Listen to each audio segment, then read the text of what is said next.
الحمد لله والصلاة والسلام الأتمان الأكملان على محمد رسول الله سيد الأولين والآخرين وإمام الأنبياء والمرسلين والشافع المشفع يوم الدين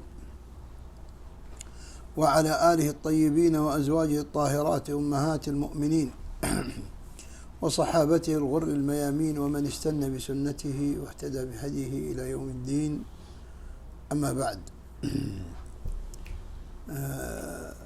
قال الإمام محمد عبد الوهاب رحمه الله تعالى في كتابه ثلاثة أصول. الإمام محمد عبد الوهاب رحمه الله تعالى said in his book ثلاثة أصول. نعم.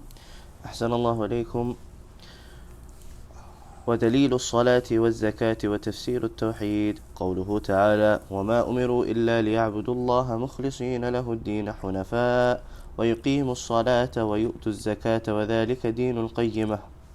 The proof for the salah, zakah and the explanation of tawheed is the saying of Allah: they were not commanded except that they should worship Allah alone, making their worship purely for Him, hanifan, upon tawheed and free from shirk, and that they should establish the salah and pay zakah, that is the upright religion.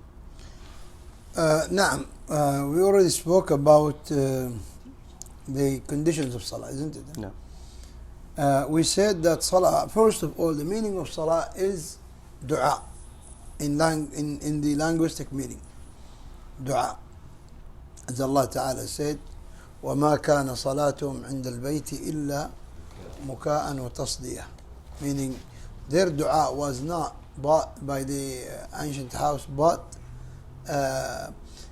clapping and whistling. That is the way they used to make dua, in a way, in a form of mockery. But as Allah Ta'ala also said to the Prophet Sallallahu Alaihi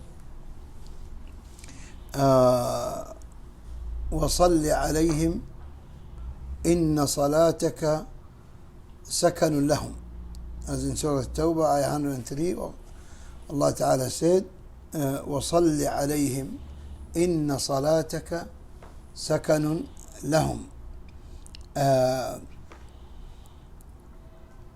and invoke Allah's blessings upon them. Indeed, your invocations are reassurance for them. And also it has a meaning according to the dispersity of the Sharia, in the Sharia, and it means the specific actions and sayings in specific times, in a specific way of performance. And when we say specific in all this, it means that the person who wants to pray must go according to these guidances, because the Prophet ﷺ said, "Pray as you saw me praying." So you have no right to do your own ijtihad. You do your own understanding, but you have to learn how to pray.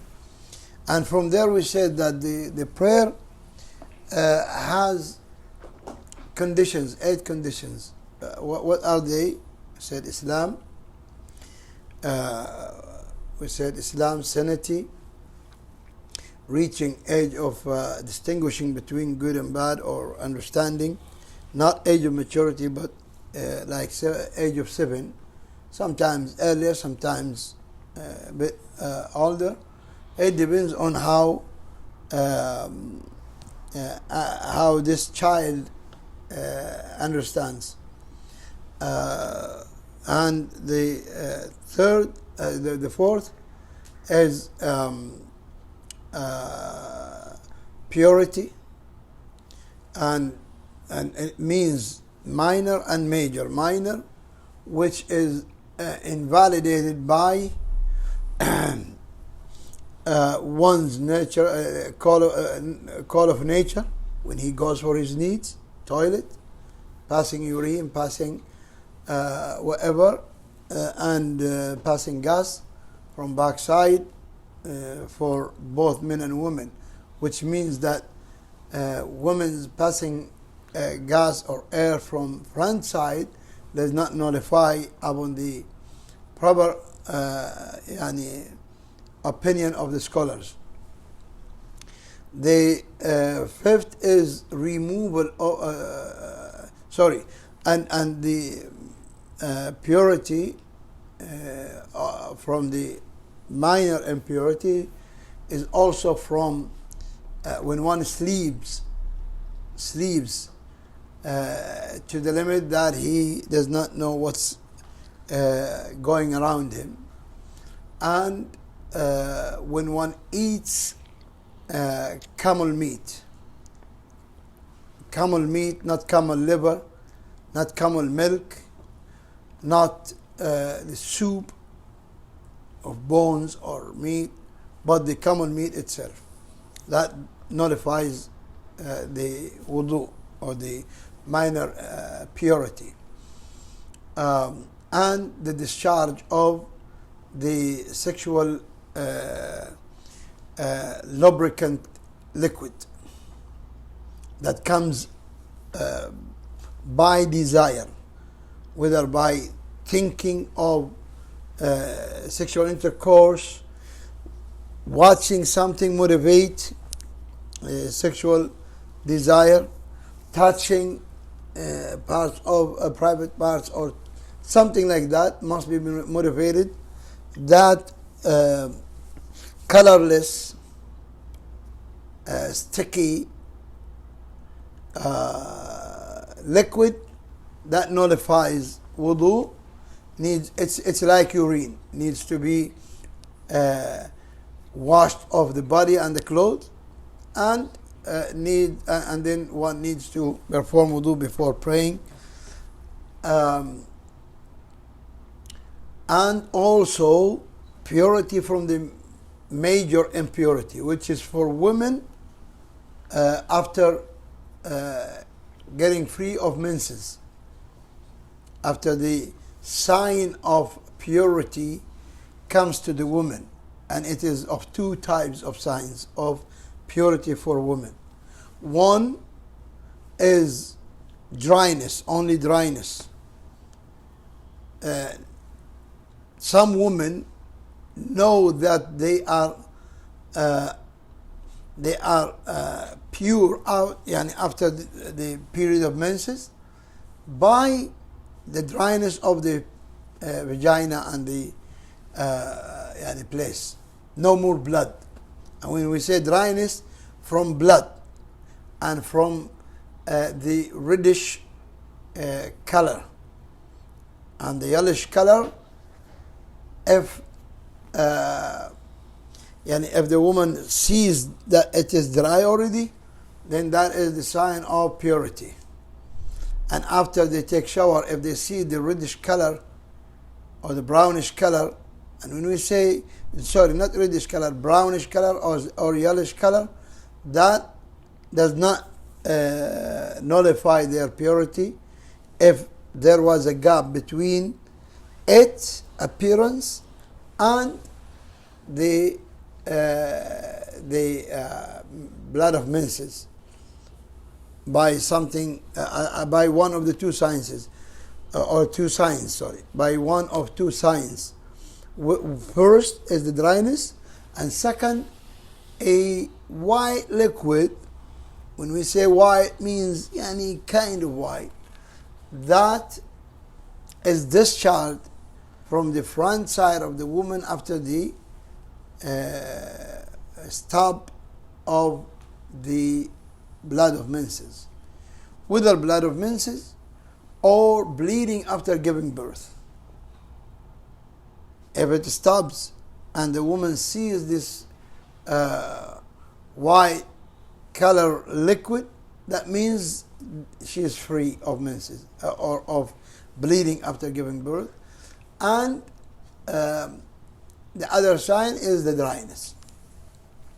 The other reason for major impurity is the discharge of semen by desire, accompanied by desire, whether motivated by one's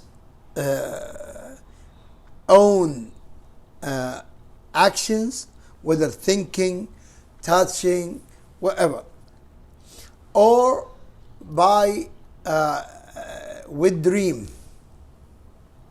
or by having sexual intercourse with his wife.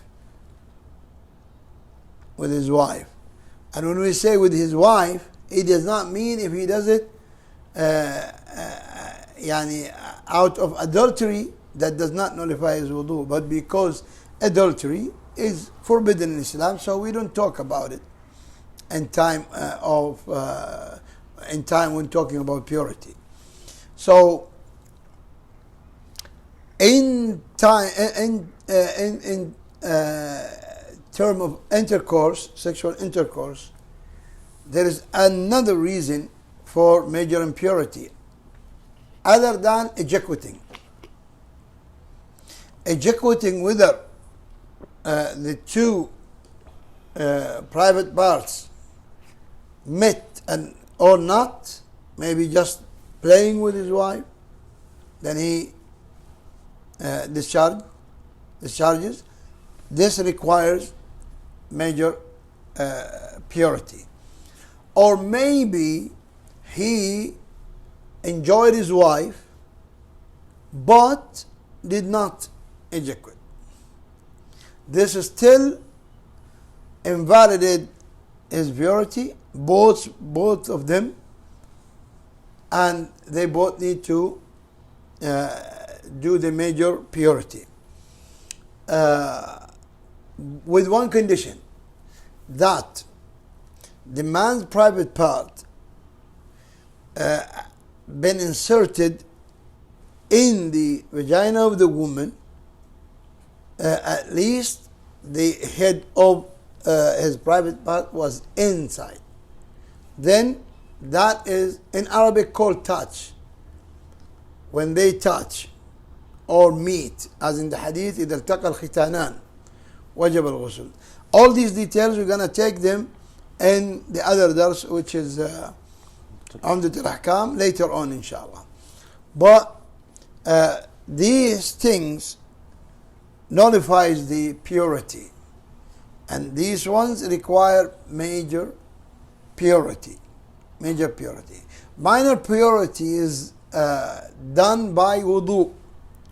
Major purity is done by taking shower, ghusl. And the ghusl must be preceded by intention of purity. If he took shower or she took shower because or for purpose of cleanness or cooling down their body, and then they said, oh, I remember that I had a major nullifier of purity, then alhamdulillah, I've done. We say, no, this is not enough. You have to do another shower.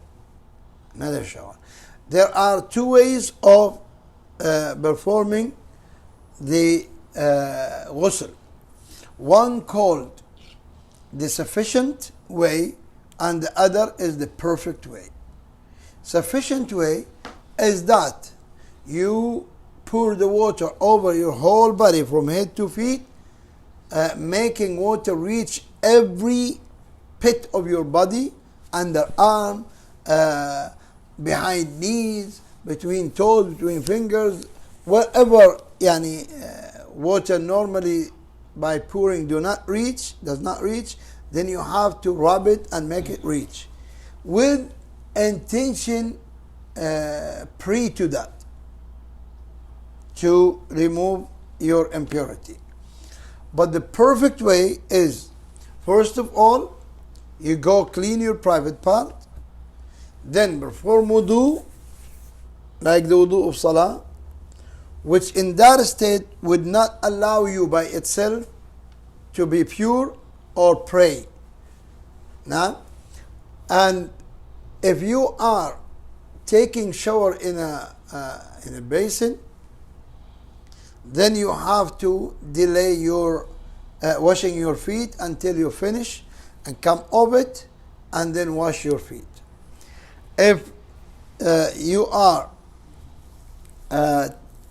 taking shower not in a basin, and when we say basin, meaning the bath where the water stank for a while, but if it is running away at the same time of your showering, then you don't need to delay your feet. That is the perfect way. That is the perfect way. And from it is to pour, first of all, 3 times over your head, and then you pour water over all body. For women in major impurity, she has to do the same thing, but if her hair is tied and water cannot reach the scarf, then she has to unbraid it or whatever. Or if she is using oil or oily oily liquids or whatever, or cream, then she has to clean it first, making the water reach the hair itself and the scarf. Okay. So this is the purity, and also from the conditions to clean or remove any impure objects from the clothes, the body, and the place where you're gonna pray. These are 5, isn't it? Huh? No. 5. And then covering the awra. What is the awra? Awra for men, as the ulama say, from the navel, body button, to the knees. That is the sufficient. But the perfect is to cover from shoulder to the shin. From shoulder to middle of the shin. For women, whole body is awra, has to be covered from head to feet, including head and feet. Only face and hands from wrist to fingers. These must not be covered in the state of salah and ihram, except if there are stranger men in the area can see her face and her hands, then she has to cover. So one needs to cover his awra. And here we always drag the attention of the listeners that those who pray in trousers, sometimes they do not watch their awra. They do not watch out their awra, meaning they do not cover it well. Right? Meaning that they might wear a bit tight trousers and a bit short shirts that makes them, when they go for ruku' and sujood, shrink. The trouser shrink down and the shirt shrinks up, and then piece of the awra appears. I don't mean the awra by the back side itself, but even to the level of the navel, all around. This must not be exposed. If it exposed, then the salah is invalidated. And praying in trousers, some ulama like Imam Albani said, if the trouser as the shirwal of the Turkish or the Pakistanis, then that is permissible because it's loose. But if it is like the Westerns or the ones used in, for example, Bangladesh or in India, then that is tight, shaping the body, which must be covered by what in India, Bangladesh and Pakistan call it kurta, or long loose shirt, which reaches half shin. But the Western trousers, which become common amongst many Muslim societies these days, this in the opinion of Shaykh Albani, prayer is invalid in it if it is not covered with long shirt to the shins. And in the opinion of others like Shaykh Ibn Baz, it is valid but disliked because it shapes the body, and that is not to be. Seventh, the time of prayer. So if you pray a minute or less than a minute before the exact time started, then the salah is invalidated. Even if just said Allahu Akbar, Bismillahir Rahmanir Rahim, Alhamdulillahi Rabbil Alameen. It's not like that, but if you know the exact time, you have to wait for the exact time. If you pray before that, then even if it is only takbir, takbiratul ihram and surah al-Fatiha, but not yet ruku', not yet the rest of the salah, then this salah is, whole of it is invalidated. Because it wasn't done in the accurate timing. Okay? And the eighth is the intention. Intention. And when we say intention, we are talking about intention that is accompanied from beginning, from the start to the end of the worship. Cannot start the intention after you started the action, the action of the worship, but must be before it, from the start to the end.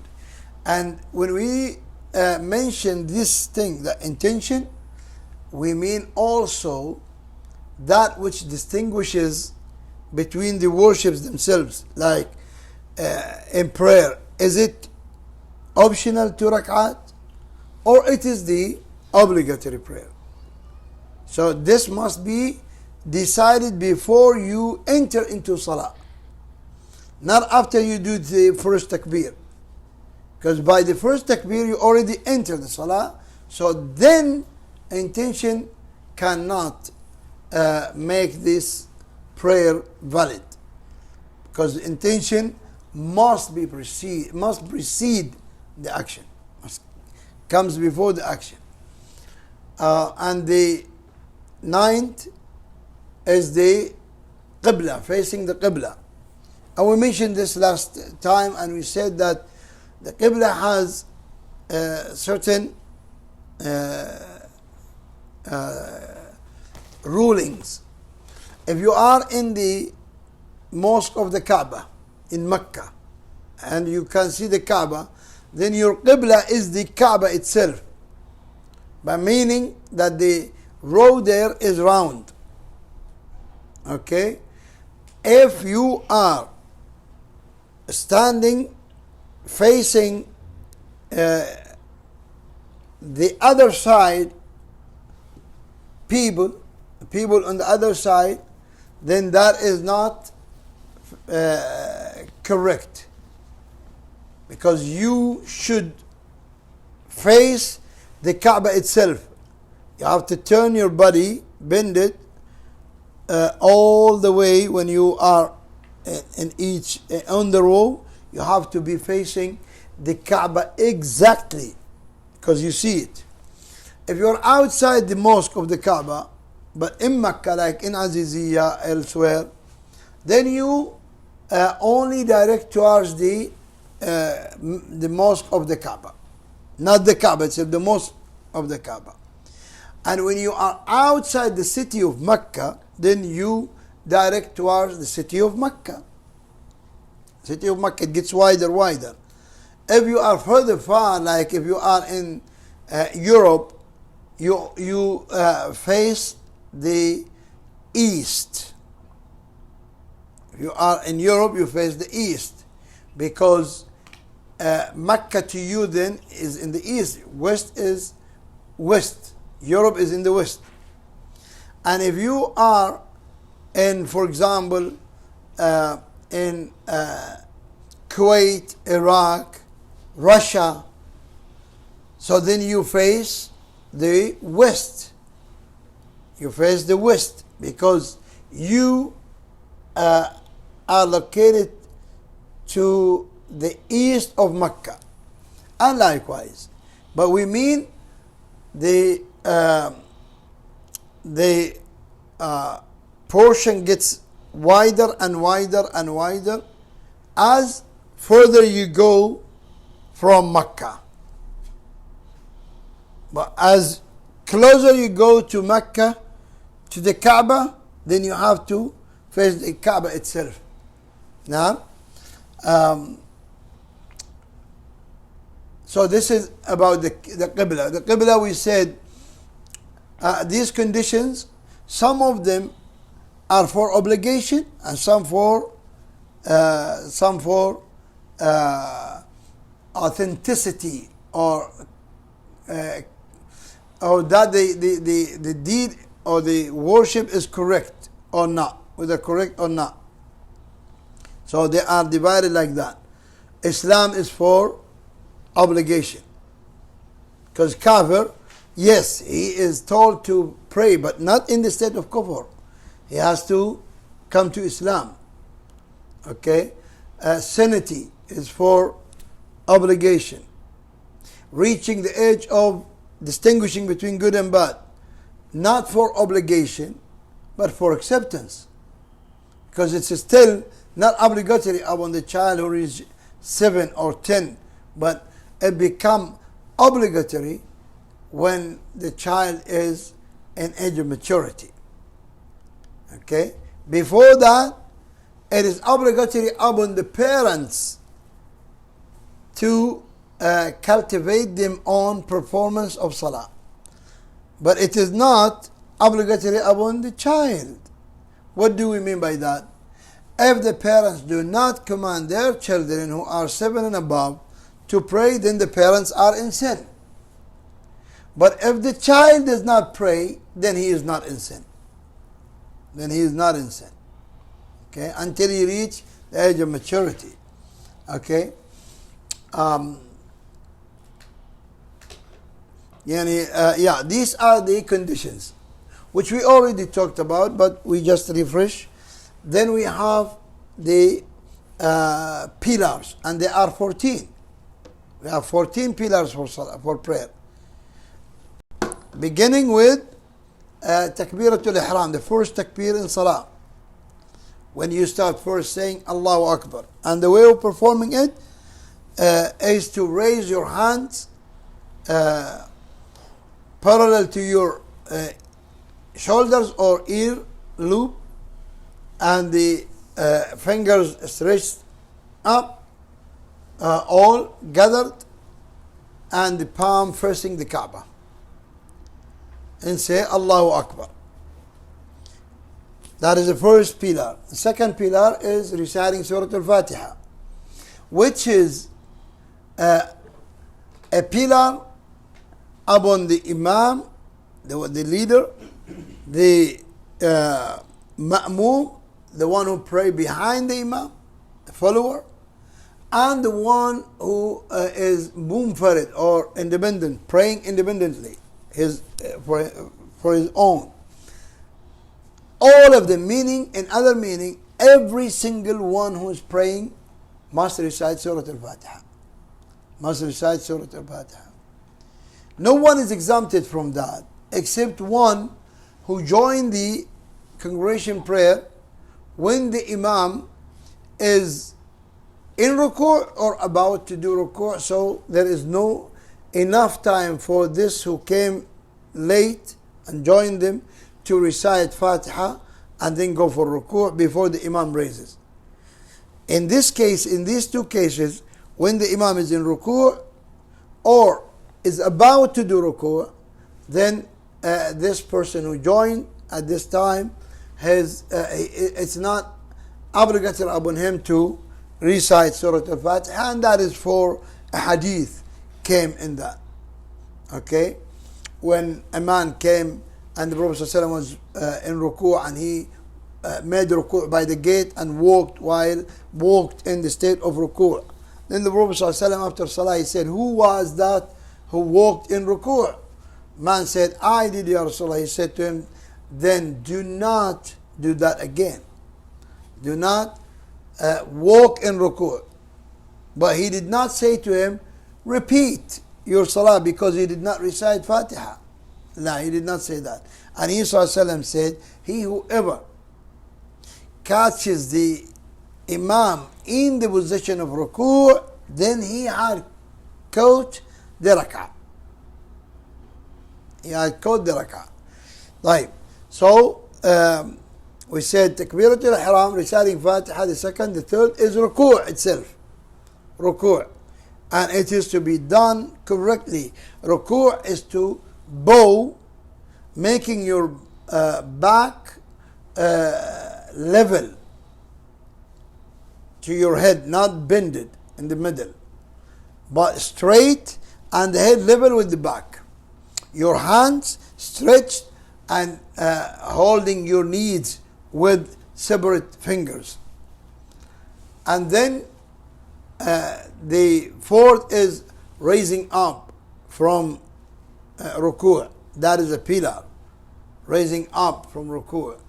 And then going to sujood. Going to sujood. And sujood must be on the 7 bones, as the Prophet ﷺ said. What are these 7 bones? The face, which includes the forehead and nose, because these are the exposed on the face. When you go down on your face, these are the two which can touch the floor or the ground. This is 1, because when we say forehead and nose, this is not 2, 1, 2. La. We are saying face. Face is 1. And then 2 hands. 2 hands, these 3. 2 knees, these 5. And 2 feet, which is now 7. And when we say 2, that means if you raise one hand and place one hand on ground, this sujood is incorrect. When you place one foot and raise the other, not touching the ground, that sujood is incorrect. So this is sujood. And then raising up from sujood. And after raising up from sujood, sitting between the 2 sujoods. And then after sitting, we have the last tashahhud. Last tashahhud. Tashahhud is when you say at-tahiyyatu lillahi. We have 2 of them, first and last. First and last is in the prayer where which is 3 rak'at or 4 rak'at, because we have one after the second. But when we have 2 rak'at or only 1 rak'at like witr, then it is only 1 tashahhud. Only 1 tashahhud. So this is the one we mean, the last one, the long one. Last one and the long one. This tashahhud is a pillar. Sitting for it tashahhud cannot be done in sujood or in ruku' or in standing. Must be in sitting. Must be in sitting. And then they order these This way of performance has to go in this order. You cannot do sujood before ruku'. You cannot do tashahhud before sujood. It has to go in this sequence, in this order. And tranquility in performance of all of the prayer. What do we mean by tranquility? We mean that you give each pillar its time. Its time. For example, standing, you have to give time to recite Surah Al-Fatiha, not hassling. And when you go for ruku', at least you say one time in not a slow but not fast way of saying Subhana Rabbi al-Azim. Likewise, in all other meaning, you have to be calm. You have to be calm. And then we have As-Salatu ala Nabi in the last tashahhud. It's a pillar. If you do tashahhud like the first tashahhud, there is no Salah ala Nabi in the first tashahhud. Different opinions. But majority of the scholars, they say that there is no Salah ala Nabi in the first tashahhud. Okay? But in the last tashahhud, yes, they all say that there is, because the Prophet ﷺ taught the Sahaba that. Now, if in the last tashahhud one leaves the Salah ala Nabi, the prayer is invalid. He has to do the Salah ala Nabi.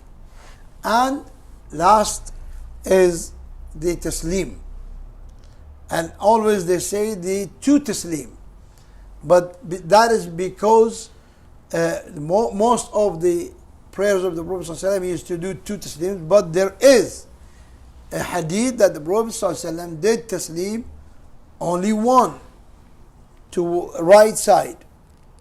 So if you do one Taslim and you intended, not forgetting, intending to do one Taslim as Sunnah, then that is the end of your prayer. But if you did not intend, you cannot make Taslim and then talk to someone and then say, oh, yeah, khalas, I did Taslim. La, that is incorrect. You have to, if it is shortly, remember, then you have to do again the two Taslim and then Sujood Sahw. Okay? So these are the pillars. Sorry, no. القيام مع القدرة. Yes, قيام, the standing, ما قلنا. صحيح. Before Takbiratul Ihram, the first pillar is standing whenever able to.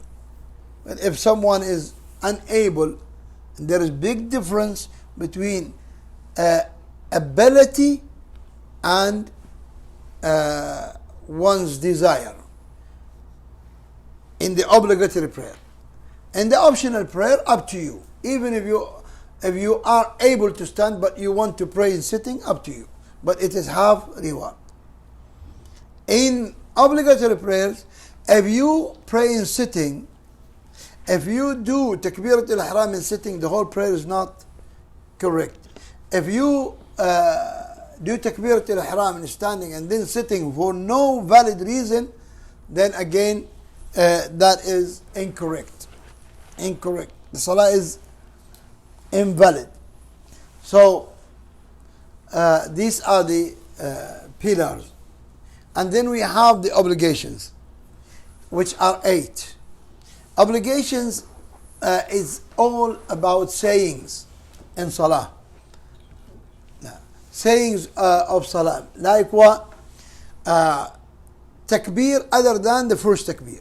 Takbiratul Ihram. That is the opening of the salah, the start of the salah. That is how you get into salah.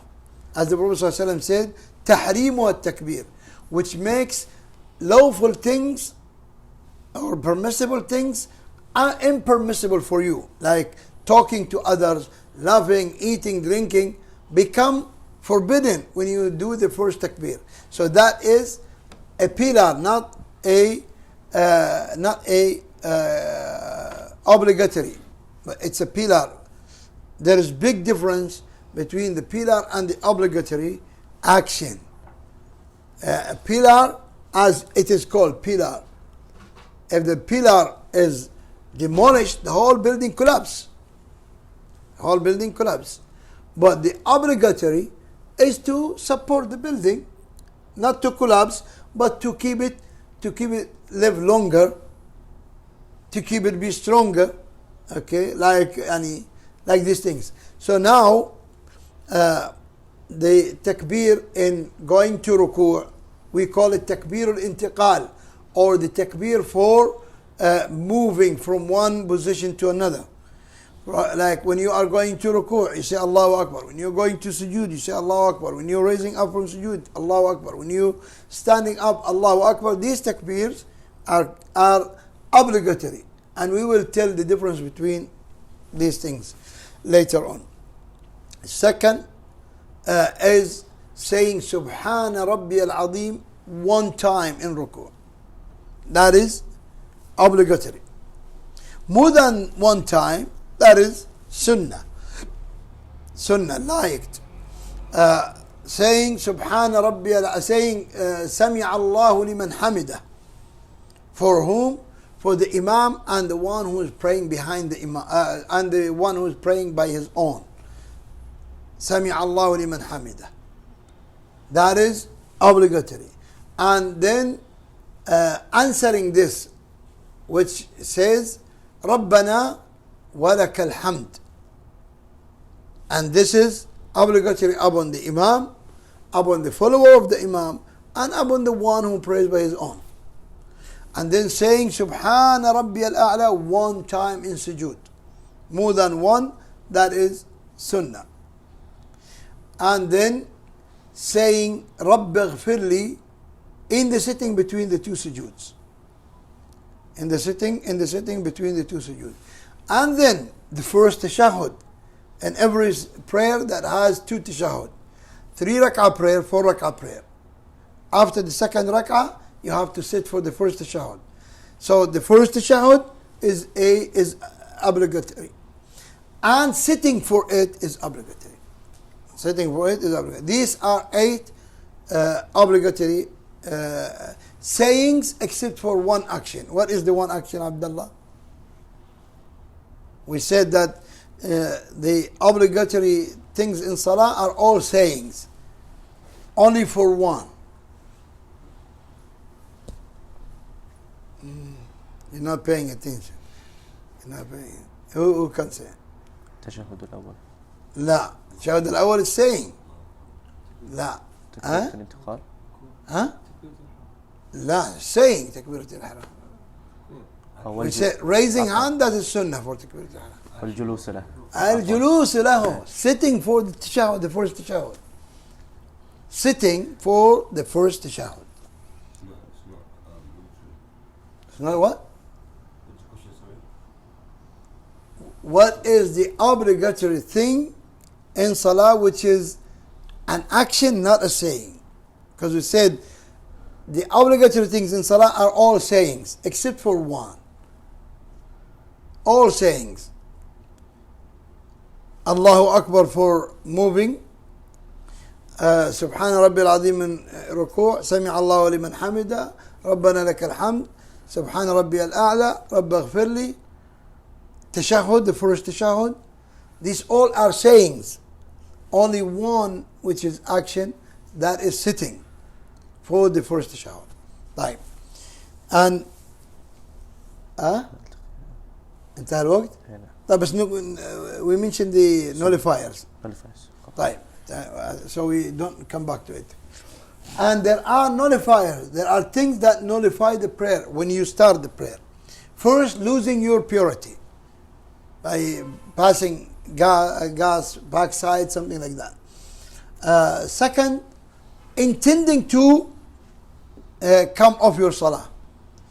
Even if you did not come off yet, if you intend, meaning if you break the first intention, which is to pray, and now while you are in salah, you decided to come off, that and nullifies the salah. Because as we said, the intention has to accompany the ibadah, any ibadah, from beginning to the end. From beginning to the end. They call it in Arabic istishabun niyyah. Istishabun niyyah. And from the nullifiers is eating. Eating nullifies it. One opinion, no difference on that. Drinking has different opinions. In the need, in the bad need for it, and the water is next to you, you can drink. For example, if air blocked your throat for any reason, you need some water to open up the throat, then that is no problem if the water is next to you. If you are in an optional prayer like night prayers and you felt very thirsty and the water is next to you, you can drink. You can take a sip or something to just wet your throat. In the obligatory prayer, no, you can't. You can't.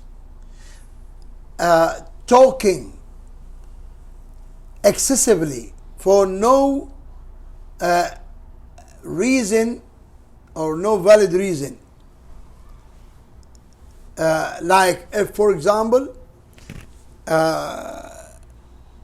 someone knocked your door, and then you can speak just enough to make them know that you are in prayer, or you just say something to make them know. And this is also a matter of different opinions between the scholars.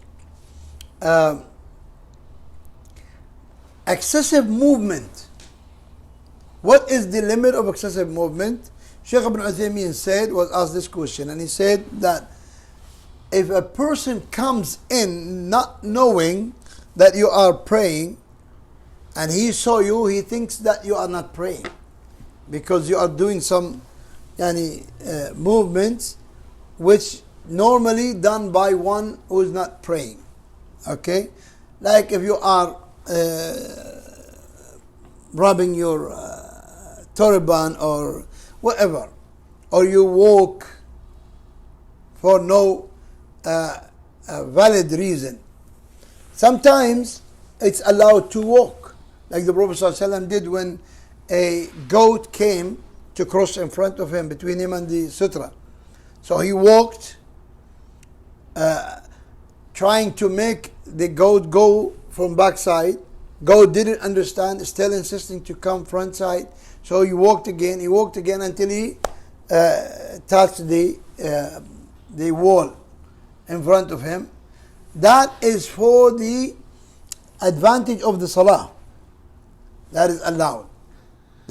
So if there is a sutra in front of you, or somebody was praying in front of you and then he left, and there is an object, a sutra, burial a bit further. If it is few steps, then you can do, but not very far, because very far, if someone sees you, he would not think that you are praying. And from the, these are the, and also the excessive sleeping. If one goes for sujood and he is very sleepy, and then he slept excessively, then this nullifies. Why? Why does this nullify? We need fiqh here. That's the point. Because it goes back to the nullifiers of wudu. Because we said earlier that one of the nullifiers of wudu is what? Sleeping to the limit that you don't know what's going around you. And now you slept in your sujood to the limit that you don't know what's going around you. Especially if you are praying behind an imam and he stood and went for ruku' and you're still sleeping. this happens, then that nullifies your prayer. So these are the nullifiers generally. And also, as we said, if any of the nullifiers of wudu happened, that also nullifies the prayer. And there are sunan, like raising hand in 4 places in salah, in takbirat al-ihram, in takbir for ruku', in raising up from ruku', and in standing up from the first tashahhud. And also from the sunan is to recite more than Surah Al-Fatiha. Before that, Dua al-Istiftah, the supplication of opening, and then reciting more than Surah Al-Fatiha, saying more than 1 time, Subhan Rabbi al-Azim in ruku', Subhan Rabbi al-A'la in sujood, Rabbi aghfirli in the sitting between the 2 sujoods, and placing one right over left over the chest in a standing position, whether before or after ruku'. There are 2 different opinions, but the strongest opinion is that it is before and after. Also from the sunan, which are liked, is the way of sitting.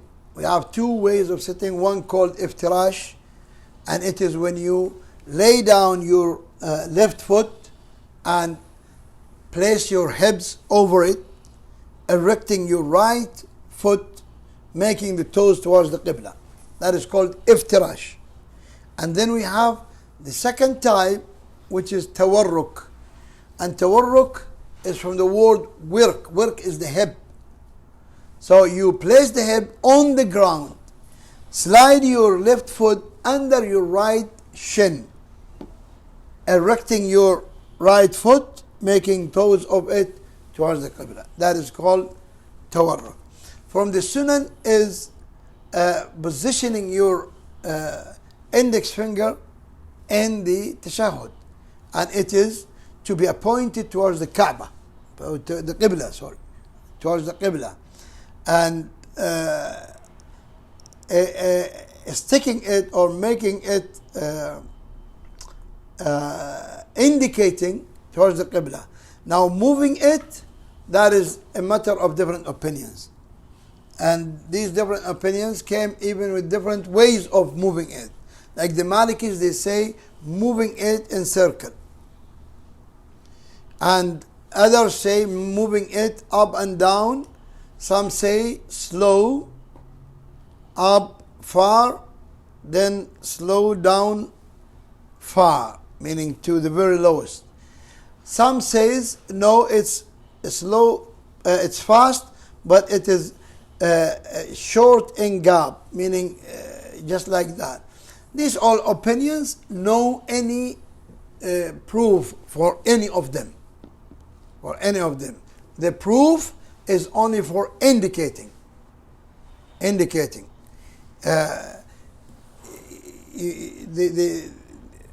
speech about this will come inshallah in Umdatul Ahkam when we come to it. But generally, the proof is indicating towards the Kaaba. Because some ulama say that moving is indication. And that's why they said round, circulating, or up and down, fast or slow. These all are ijtihad from the scholars. Wallahu ta'ala a'lam. Wa sallallahu wa sallam wa barak ala nabiyyina Muhammad wa ala alihi wa sahbihi.